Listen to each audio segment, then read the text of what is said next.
days when I was young, I'm not a kid anymore. But some days I sit and wish I was a kid again. Are millennials spoiled babies? A battle between generations. Narcissistic, self-interested. Get the fuck out of here. Shit, come help me babysit these motherfuckers. If you were born in the 80s or 90s, you may not be prepared for the real world. Bruh, y'all finished or y'all done? Get the fuck out of here.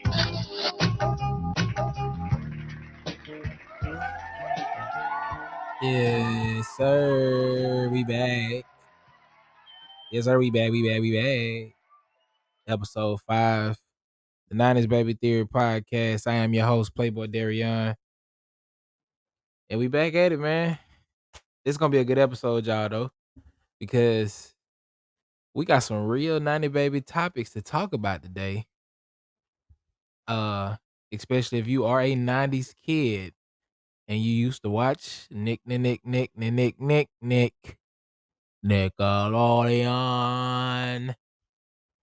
But first off, how y'all doing? I'm recording this on Sunday. I'm gonna try to release it tomorrow on a Monday like I normally do. We are recording on StreamYard for the video podcast, so you can hit up the YouTube uh at the 90s Baby Theory podcast on YouTube. Still waiting for y'all to send questions, comments, support topics, or anything to 90babytheory at AOL.com is the email, or you can comment on the YouTube, hit me on TikTok, hit me on social medias. You know the deal. So yeah, Sunday, still got some good weather outside. Cooked again. Your boy been Chef Boyardeeing it up. Today was some red beans and sausage in the slow cooker, some cabbage, and some cornbread. Real soul food type shit. You feel me? And if you don't fuck with soul food, then I don't know what to tell you. Anybody that's been watching the Dormtainment podcast, you know, Dormtainment, that they've been in my life or been around for us going on, I don't know, 10 years, you know, making the comedy that they was making and the type of content that they was making from their point of view and stuff that we relate to. But you know, they've kind of grown now, and they got the comedy trap house podcast, and the topic they've been talking about lately has been like, they've been kind of touching some people's souls a little bit, you know, saying that soul food is what it is, and there's better options. I guess once you start to get older, you know, you feel like you can get a little bit better cuisine instead of the classic soul food. But soul food ain't just about the soul food. It's about the vibe that's behind it. You feel what I'm saying? Like we all get to the point to where, you know, grandma kitchen, Sunday dinners, you know, kick back, relax, everybody together, family gathering, stuff like that. So I feel like soul food is a little bit more than just the food itself.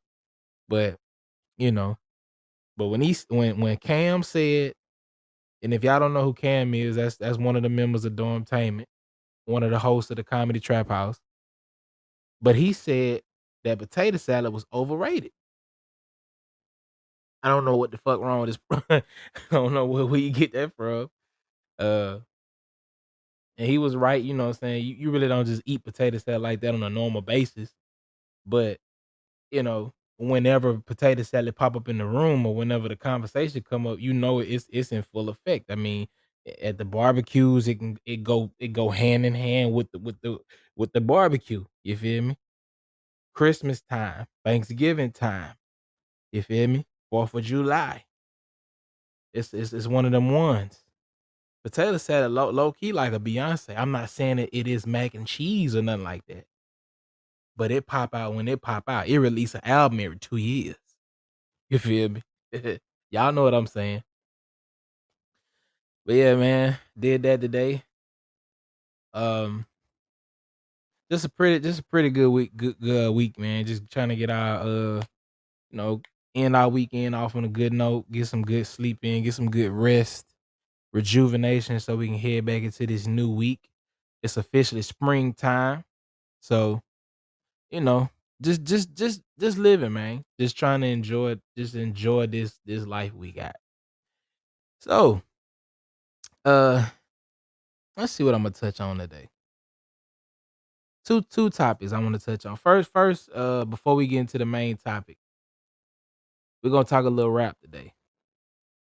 Yes, sir. We're gonna talk a little rap today. So, over the weekend or over the week, um, Future and Metro Boomin dropped a new album called "We Don't Trust You." If your Metro don't trust you, I'm gonna shoot you. And if y'all don't know who your Metro is or Future is, then you already lost. But um, there was a song on there, and none of the song. By the way, none of the songs feature a track list with a feature on the list or showing who's featured on the song. There's a couple surprise features or a couple of like cameos from different artists that you can hear throughout the album, but they're not necessarily listed on the track list, but they show up. And on a specific song like that, your boy Kendrick Lamar has came out of, I guess, his shell or retirement or whatever we want to call it, and dropped a diss or a response to J. Cole and Drake. And J. Cole and Drake have been, on and off with collaborations throughout the years, on and off with showing each other support, showing up at each other's shows and concerts and stuff like that. And then, recently they've been doing tours together. They did pretty much a couple of songs or an extended versions of songs on the For All the Dogs album that Drake dropped just a few months back. Um Drake also started the tour for All the Dogs and added J. Cole to the shows. So now they pretty much doing their thing together. So they've kind of collabed together and made a joint, I guess you say, tag team duo to be two of the best artists or rappers out right now currently. Self-proclaimed. And Drake always taking shots that he the number one, not the two. J. Cole say that he feel like he Muhammad Ali and people arguing about who the top three, you know what I'm saying, between him, Drake, and K Dot. And this has been a conversation that has been had for a while. This is not nothing new. The conversation about Drake, Kendrick, J. Cole has been going on since they've pretty much entered the game. Because they came in around 2010, 2011, right on the back end of, some of the OGs kind of dying down. Wayne was still on his run, but a couple of the other people, that we was listening to earlier in the 2000s was kind of, fading out. And it was time for a new regime, a new era to come in. So, how I feel about this? I put on my page on my Facebook page. I said that I felt like I listened to the verse. I heard the verse. I listened to the verse. I know exactly what Kendrick said. Okay, I said that I felt that the verse was mid. I felt like the verse was mid. I felt like the Kendrick Lamar. I felt like the Kendrick Lamar verse on this song was mid. This is the thing about Kendrick Lamar. Before you say anything, I hate how when people act like if you don't like everything Kendrick Lamar does, you just don't understand rap. You didn't listen hard enough and you didn't read into it and you're not smart enough to comprehend. Bro, I listen to Kendrick. I am a Section 80 high power fan, right? Good Kid, Mad City. I've listened to every Kendrick album. Kendrick is one of my favorite artists. I even got the Kendrick album that's untitled that don't nobody really talk about, right? And the album that he did where he remade the Carter 3. I'm a Kendrick fan. Love Kendrick. that doesn't mean I have to like or feel like everything he did was top notch, you know what I'm saying, untouchable, like people try to make it. And I just feel like the verse was mid. I feel like he had a couple of jabs. He said some things. What I didn't understand is when he said Prince live Prince outlived Mike Jack. Nigga bum. Okay. I get it. You know what I'm saying? Prince lived longer than Michael Jackson. We get it. Michael Jackson, Drake trying to compare himself to Michael Jackson because the number amount of records he sold, he feel like he number one. He Michael Jackson right now. And we get it. Prince outlived Mike Jack. It's a nice bar. Good bar. Doesn't mean anything though. Because at the end of the day, Michael is Michael still is the better artist. So if you comparing yourself to Prince, or you saying you will kill him because he compares himself to Mike, or whatever you're trying to say, ultimately the bar still backfires because if Drake is putting himself in the same category as Michael Jackson, then you feel what I'm saying? Like we already get we already know where that's going. Michael pretty much is the inspiration for Usher, Sierra, Chris Brown, Omarion. You feel what I'm saying? The whole new generation. So if Drake is gonna end up being that, you comparing yourself to Prince is not necessarily it don't give you a leg up. Um, when he said for all the dogs getting buried, he gonna see Pet Cemetery. Nice bars. Nice, cool, but you dissing an R&B album essentially. Drake is a multi-talented artist, bro. We have to I hate when people don't take the time to think about it or just realize that Drake is multifaceted. He can give you rap, rap, radio rap, or he can give you an R&B song. He can give you some party next door type shit. We can get on some weekend type shit, and he able to recreate his flows and just always stay relevant in the new wave. So I get that for all the dogs, Pet Cemetery. There's nothing hard to understand about that verse. But you pretty much dissed an R&B album. Because most majority of For All the Dogs it's for women.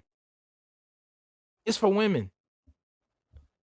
So I don't know. I just feel like they've been doing this back and forth for a while now.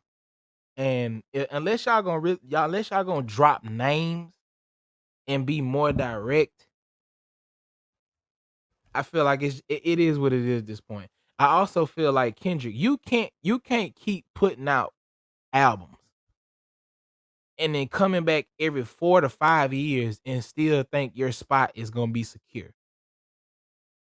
You know what I'm saying? Like, yeah, you can rap. We know you good, my nigga, but at the end of the day, like Drake been consistent. The last 4 or 5 years, you've been disappearing. 2, 3 years, you've been gone. Like we ain't really heard from you since the Big Step was. Last time we heard from you, you was in therapy. You was low key telling us you was done rapping and I choose myself. I'm sorry, right?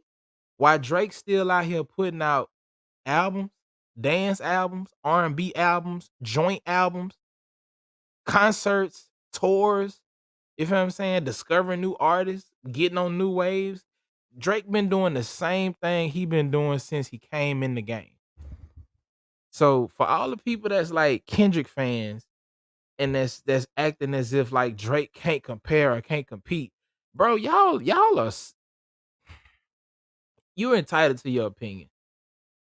You entitled to your opinion. Everybody can have their best whatever. Like, but at the end of the day, we're not finna act like J. Cole ain't been stepping on shit with pretty much every feature he done put out in the last year. The feature he got on the Summer Walker album, the features he got with Bia, the songs he got with Drake, the songs he done put out by himself, the projects he done put out that done went platinum or whatever they done did with no features. Like, bro, as I'm a Kendrick fan, but we gotta be realistic as far as like thinking that Kendrick is gonna run shit when he not doing nothing but dropping one album and leaving for 4 or 5 year spans and thinking that he gonna be able to take the number one spot. I just don't see that being realistic. Me personally, I think him coming out and dissing or sending shots or sending subliminals, whatever, it's great for rap. We needed it because Lord knows I was getting tired of you know, all this twerking and popping music. Like, what happened to real rap? What happened to niggas being competitive and shit like that? You feel what I'm saying? Like the beef that us 90s babies is used to hearing, right? Why no Vaseline is still so good? Why, you know what I'm saying? Why the Tupac and Biggie disses is so good? Why the Jody Breeze and Jeezy? Why the Gucci Man versus Jeezy? Why the T.I. versus Ludus? Why, you know what I'm saying? All the beats we grew up listening to, man, these niggas wasn't sneak dissing. It was fire. I'm firing at your dome. Shots fired. You gonna hear me, nigga. That's all I'm saying. I'm not saying Kendrick was trash. I'm just saying it was mid. I'm saying I think y'all fall victim to the hype of a nigga that ain't did a song or did no records in 2 or 3 years, goes and hides in the closet or go not hide in the closet, but just disappear, not there no more, and don't do nothing, and come back and put one song out and everybody just fucking crazy. When somebody been giving you consistency for over the last 2 3 years. Come on, man. Like, and then people act like, and I'm a Drake fan. You feel what I'm saying? I feel like overall, we can't act like Drake is not at the top right now. And J. Cole right behind him. And I'm gonna be realistic. If they all decide to really go with each other, neck for neck, and really just decided to do what they supposed to do, you feel what I'm saying? Kendrick not gonna just have his way. Like, everybody think because he did that control verse and nobody really said nothing back, that's what really put Kendrick in the lead. And I fuck with Kendrick, but I'm telling you that if J. Cole rap how we been hearing him rap, and he really put that pen to that paper, Kendrick is in trouble. If Drake give us the Drake that we know we can get, the 8 a.m. in Charlotte Drake. You feel what I'm saying? The congratulations Drake, the cardigan Drake. If he give us that type of music, bro, I'm not finna sit here and just act like Kendrick finna watch them. And I am a Kendrick fan. This is a person that see I can see both sides. Two things can be true at once. We miss Kendrick, we need Kendrick, but I can also say that, okay, Kendrick, that's all you shooting with. You got to come a little harder because the caliber of art that you make, the caliber of rap that you make, we know what your potential is.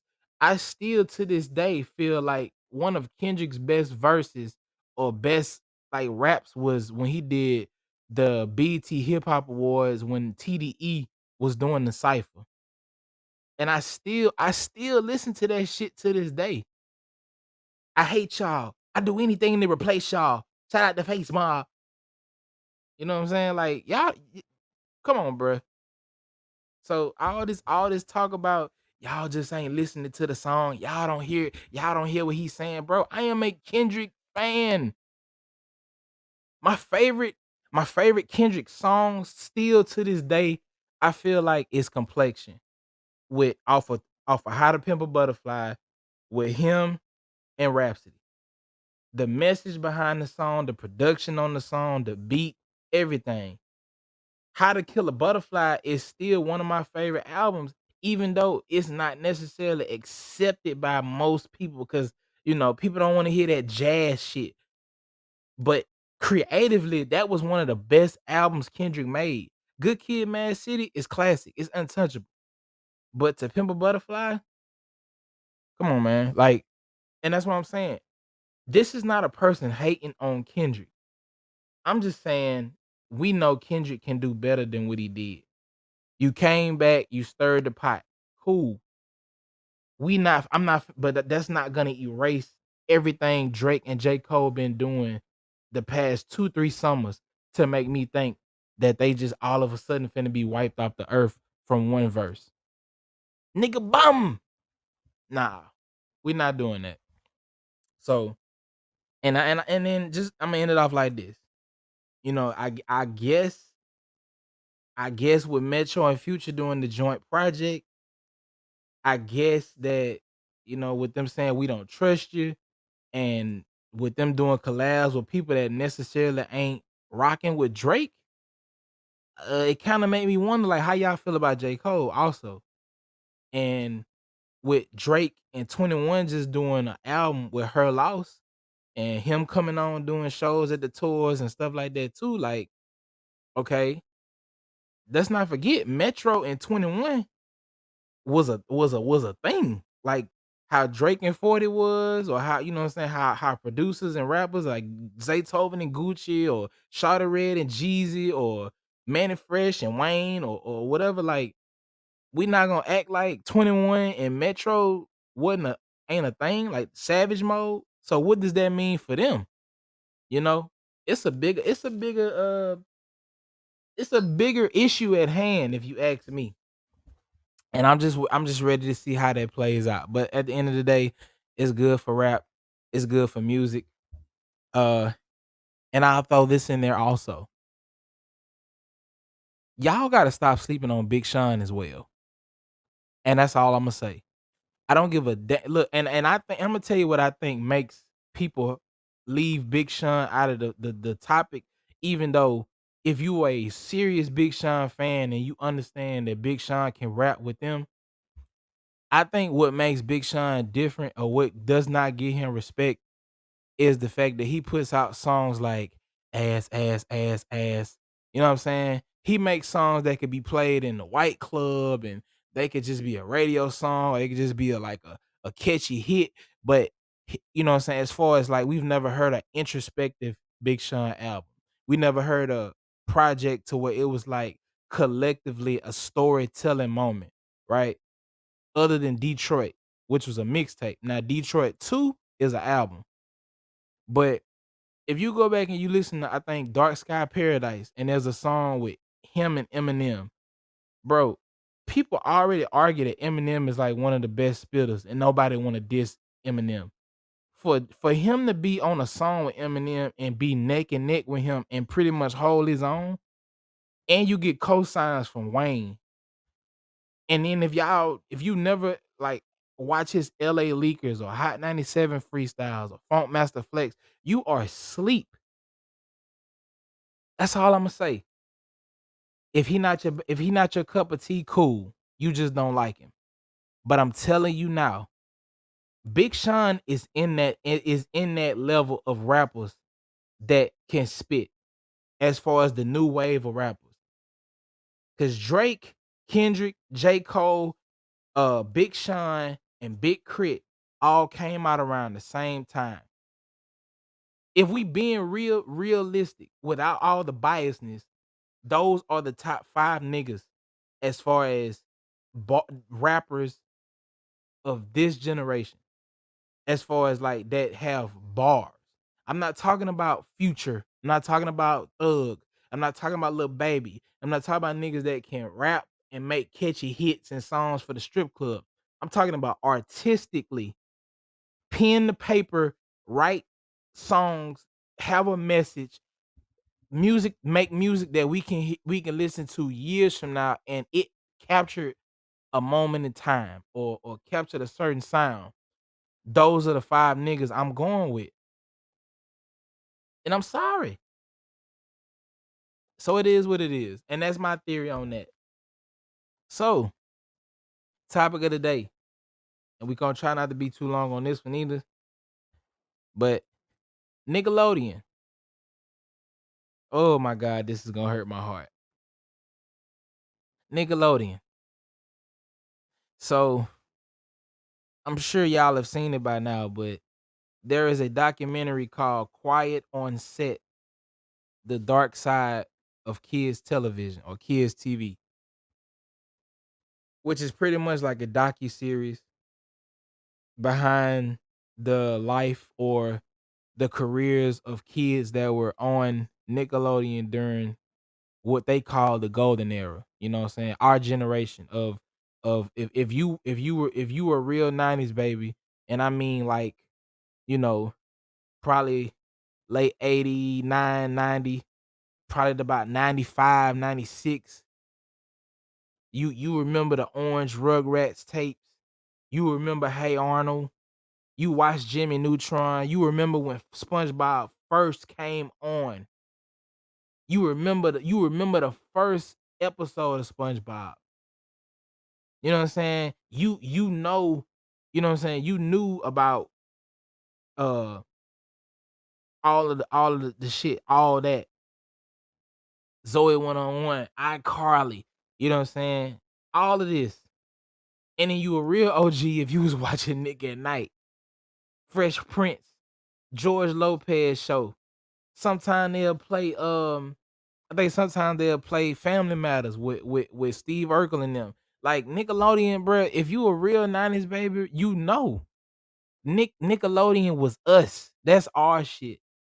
Tommy Pickles, Rugrats. You feel me?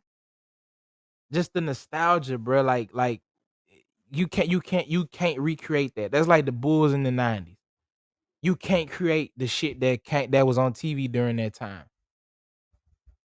But during that time, there was a one man pretty much in control of most of these shows. All that, uh, like I said, all that, the Amanda Bynes show, Drake and Josh, iCarly, a bunch of shows, and the one man that was behind all of this creatively, which was a writer, producer, director, lead man of these shows, was Dan Snyder. Now, you know, I'm gonna break it down like this: two different parts. If you've watched the documentary, you know what I'm talking about. If you haven't, then you probably should go watch this. But I feel like Dan Snyder was essentially an asshole. He created a work environment that wasn't the best, wasn't healthy for kids in particular, and anybody that worked around him. You know what I'm saying? He was essentially just an asshole, right? And I think he had a mindset to write jokes that they probably would have worked on Saturday Night Live or Mad TV, or you know what I'm saying, an adult comedy show, but they were a little bit too much when we go back and look at some of the shit. They were a little bit too much when it comes to like kids television. But uh that and you know what I'm saying, making a sexual environment, or you know what I'm saying, a uncomfortable position for the employees he worked with and stuff like that. Like ultimately he was just a bad person, bro. Like he was an asshole. But what I didn't like when I watched it, because I'm not gonna blame the kids. I'm not gonna blame the kids for anything like that, because especially like during that time period, like they just working for a check. They still got guardians, right? And the people that's working on the set, Dan Schneider or whoever, cameramen, dress rehearsal people, the costume people, whatever, the agents, the lawyers, they still got people that they gotta trust as kids. So some things I didn't like about it was that, you know, seeing that these kids had parents around them. They had parents that had to be around them. Like some of the kids say it was a rule that they had to have parents there, and they had to do homework three hours out of the day because they were getting homeschooled because they was working on the set and stuff like that. And some of these parents knew the type of stuff that was going on as far as how Dan Schneider was, or how he was treating the kids, or how he was acting, and they knew it and they didn't speak up, all because of a check. They ain't wanna make him feel uncomfortable and say nothing, and low key ruin their child's future, but they allowed it to get to a point to where it didn't have to be like that. And I ain't like that. I ain't like that. I felt like I kind of felt like that just showed you the problem behind shit like that and R. Kelly and just a lot of situations like what some parents have the ability to prevent a situation or stop a situation before it gets to a point to where it don't need to get to. And in the name of money or a dollar bill or opportunities, you would turn your head, do anything for clout. You know what I'm saying? So I'm not gonna give Dan Snyder a pass, even though he was like creative or he was a like pretty much just a genius at being able to like create these shows and cast these people and just always like bring us good television. But at the same time, you know, there were other adults around that could have made a noise or made, you know what I'm saying, made something of what was going on.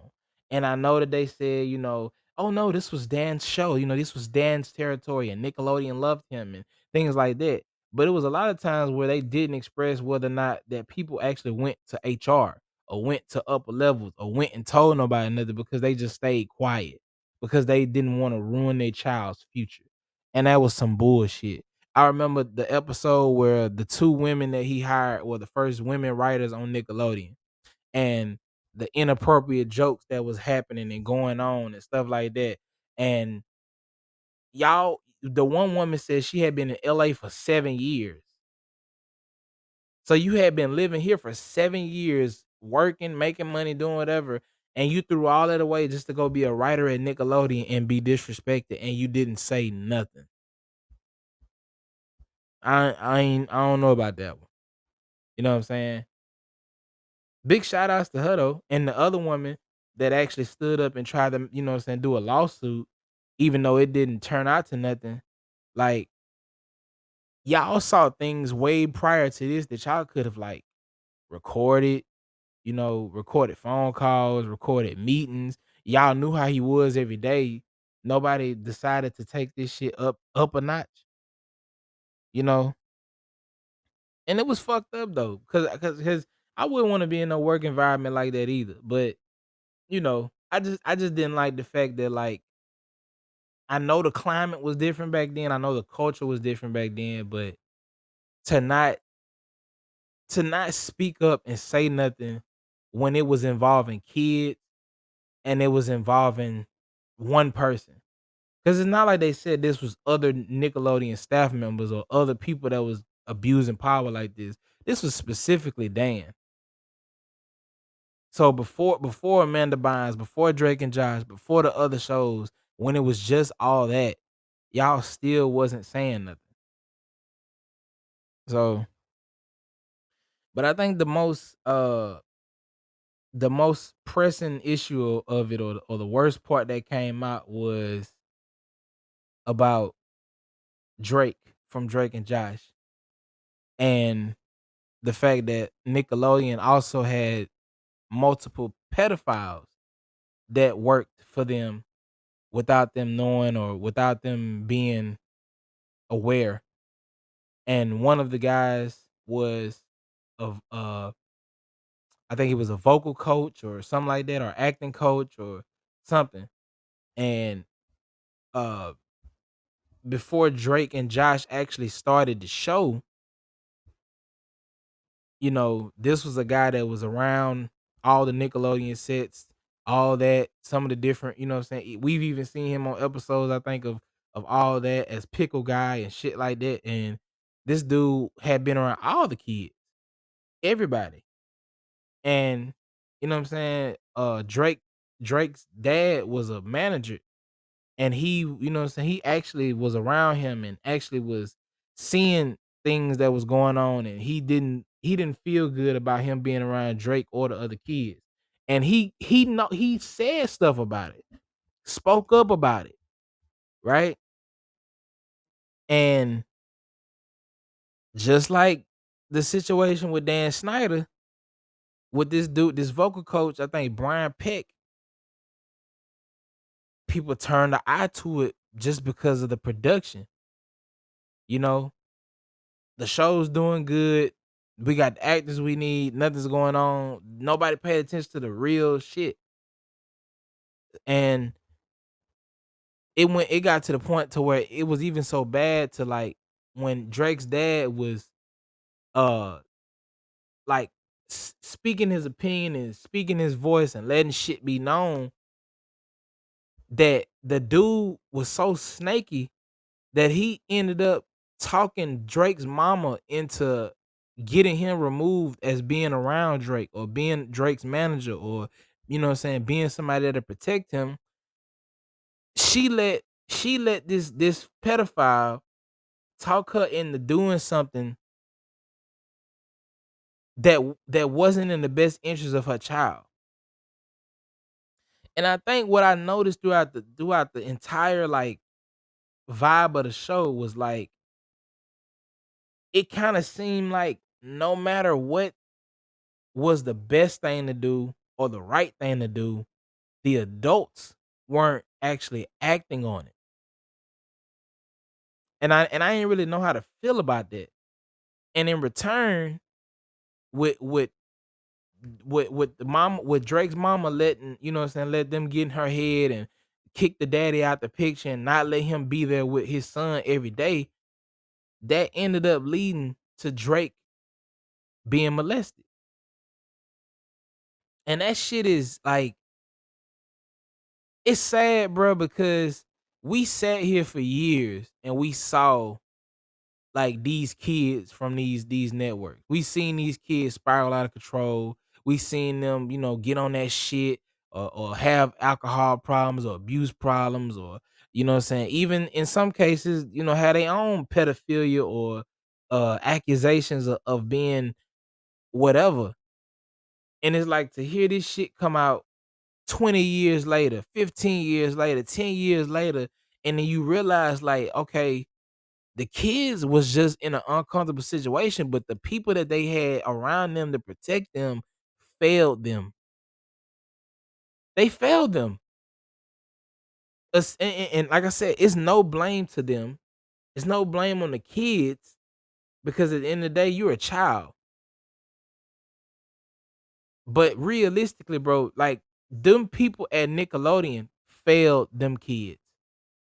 And what's crazy is this just Nickelodeon. This not PBS. We not talking about Disney Channel. We not talking about possibility of Cartoon Network. We not talking about any other companies that had kid actors or kid situations going on. This just Nickelodeon. So just imagine the kids that was promised auditions and they got touched and stuff happened to them because somebody was abusing their power and somebody turned their neck even though they knew shit was going on. It's still other people that was on all that and Nickelodeon and other shows that we ain't heard nothing from, that could have had the same situations happen.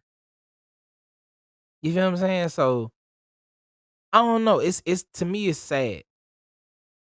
And then when I think about Drake's situation, and this man was repeatedly molested and touched, and until the point to where it got to the point to where Drake ended up just coming out and busting out and letting his mama know, or letting them know exactly what was going on. And when they arrested the dude that molested him, we didn't know that Drake was the one that had got touched or molested or had a sexual abuse case or anything like that until now. So and then what people fail to realize, like this was before they even started shooting the pilot for Drake and Josh. So the first episode of the first season, this was in between that time and him on the Amanda Bynes show. So we sat here and watched Drake and Josh the entire time on TV, and you know what I'm saying, going into our junior high, early high school years, not knowing that this man had been touched by somebody behind the scenes. And to add insult to injury, the nigga that molested him, the dude that molested him and touched him, got people in the industry, other actors, people we like. If you looked at the documentary, people we've actually seen in different TV shows, movies. Uh, it was two people off of Boy Meets World. You know what I'm saying? I forgot the main character name, but his best friend and I think the brother of the main character. I can't think of his name right now. Boy Meets World. The dude that was talking to the Pang, I can't think of his name.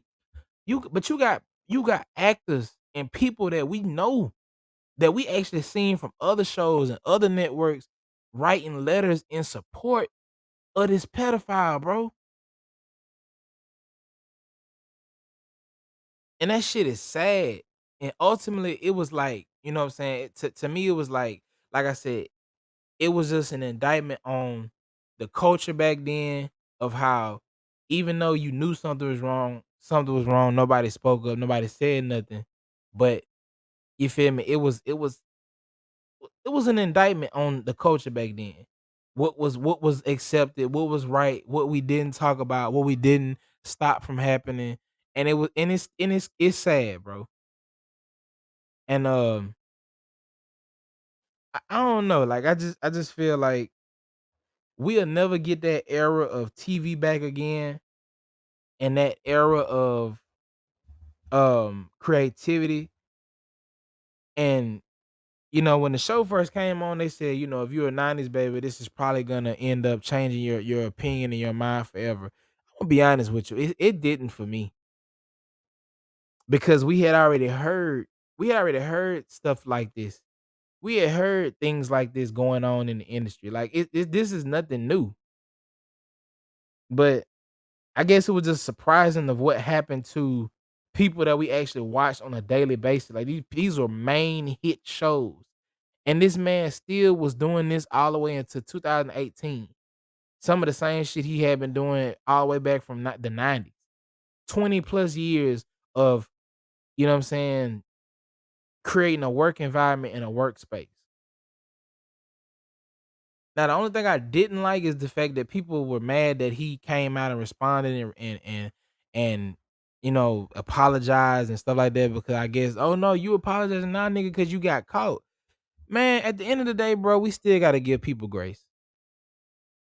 You know what I'm saying? Like the man that lost weight. He look a lot healthier now than he did at the time. He could have been going through anything. Like it don't make it right, but at the end of the day, like we can't cast no stone. And it's not like he sexually abused none of the kids that we know of. The only person that they made it seem like possibly could have had something happen was Amanda Bynes. And with her, like it seemed like she had a hard time handling fame and wanting the ability of like not having to listen to her parents. So she just went off a racetrack somewhere and we lost her. But Dan Snyder got fired and let go from Nickelodeon after 20 some years. It could have been caught a lot earlier. Like I said, had the adults and the people that actually worked with him spoke up and said something. I think if it would have been enough smoke and enough proof of the stuff that was going on, I don't think Dan Snyder would have lasted all the way to 2018. Even with the Me Too movement going on, I still think had y'all said something and spoke up then, it may have not been an issue. Because these kids coming out, or they coming out as young adults, and they telling you what they suffered and what they went through, and they have the braveness, and you know what I'm saying, the courage to come out and speak out about it. But the people that was there at the time to make sure they was good, make sure they was secure, make sure they was getting taken care of, doing what they need to do, was the main people that didn't take care of them. And that made me feel a certain type of way, man, because like I understand what that feel like. I know what that feel like to feel like the people that's supposed to be in your corner, the people that's supposed to have your best interest at heart, don't have your best interest at heart. And I feel like if anything, it should make people a lot more aware of it don't matter what type of job you got, it don't matter what type of status you got, it don't matter if you a young kid actor or famous, whatever, like bro, them people go through shit just like we do on a regular day basis. So I don't know. It was a little tough to watch, but it was necessary. I should say that. And I ain't gonna lie, I still, I'm still gonna watch some of the shows. Some of the jokes and shit was, at the time we knew that they was adult jokes. If you was a young kid growing up in the hood and you had been exposed to, I don't know, sexual content or porn or whatever the fuck back then, you automatically knew the reference. I know I did, you know. Everybody talking about the feet fetish that it seemed like he had, that he was writing into the shows, and some of the jokes that was about adult content. Bro, this shit didn't go over nobody's head. It was just ignored. It was ignored. That shit with Ariana Grande sitting there trying to give the potato head. Come on, bruh. Like that ain't something that was just so clever that we overlooked it. Y'all just ignored the shit. But that was the culture back then, bruh. Like everything that was wrong and should have been pointed out and should have been corrected didn't get corrected. And that was the culture. And that made people feel that they could get away with things and do things even if it was wrong, even if it wasn't right. And now it's just a different time, bro. Like that shit just don't fly no more. And you know what I'm saying? And I think, you know, the biggest thing that I took away from this, especially with the Drake situation, was I think if anything that moment should have taught people that, especially if you have a son, daughter or son, having a male presence around them is better. It's a lot more than um just the father being there, man. It's so much more from a male perspective that he was able to see and that he was able to have an opinion about, that had he not been removed from around Drake, I don't think that would have happened, bro. And I blame the mother for that because, I don't know if it's because they got divorced and she was bitter towards him, and anytime somebody told her about him or said anything about the father, and she felt the need to try to remove him out of the situation. But at the end of the day, she had no reason to remove him from being Drake's manager. And in return of her being petty and her bitterness towards Drake's father, that shit led to this man being molested for pretty much. I mean, it was over repeatedly, and that shit affected him to the point to where his career crashed. The man ended up going to rehab. He ended up going bankrupt. He ended up not being an actor. Like we don't even know what's up with Drake at this point. All we know is he been healing from that, going through therapy, trying to become a better person. But at the end of the day, we realistically don't know what his life is like now at this point, other than what we heard on the 4 episodes. So if anything I took away from it is it's important to know who you have around your kids. It is also important to know that the people you think will have your best interest or your children's best interest sometimes don't. And as a parent or as a guardian or as a neighbor or shit, just a community. You know what I'm saying? How they used to say it takes a village to raise a child. What happened to that? What happened to it? Because that village could have prevented some of the shit that was going on in Nickelodeon. Hollywood is Hollywood. People gonna be sick. People gonna do what the fuck they do. I mean, I don't think that's ever gonna stop. I think you're gonna always have, what I'm saying? I hate to say it, but you're gonna always have pedophiles. You're gonna always have people that do shit to kids. With the repercussions and the penalties for it should be should be massive. You feel me? Like they should get what the fuck they deserve. But at the end of the day, it's sad to say it, but it's gonna still continue to happen. And, you know, I think we should learn from that situation. Be able to learn from it, see it, and realize like, oh shit, if you see something wrong, you need to say something. Speak up about it. So anyway, man, um, like I said, this is episode 5, Nick at Night. Like I said, Nickelodeon still gonna be a staple of my childhood. I can't. I mean, it's too late now. You know, with 30, I'm 30 years old. Like we didn't already experienced and went through Nickelodeon.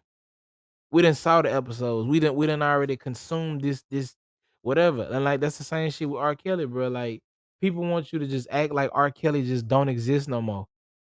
Man, they was playing R. Kelly at our goddamn elementary graduations, trapped in the closets, and same girl and Chocolate Factory, Dave Chappelle. We can't take that shit back.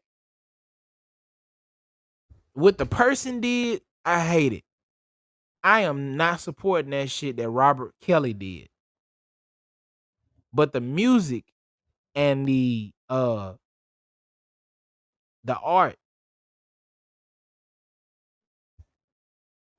it is what it is. So at the end of the day, I don't know if Nickelodeon will ever have a rebound like they did back in the day. And all I know is that I don't think this gonna be the last of this type of content that we gonna hear. And I think many more kids will come out and speak out, or a young adult actors or children, previous children actors that are now adults will come out and speak out about the situations that they endured in Hollywood.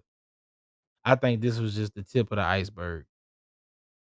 So anyway, I'm gonna go ahead and head out, y'all.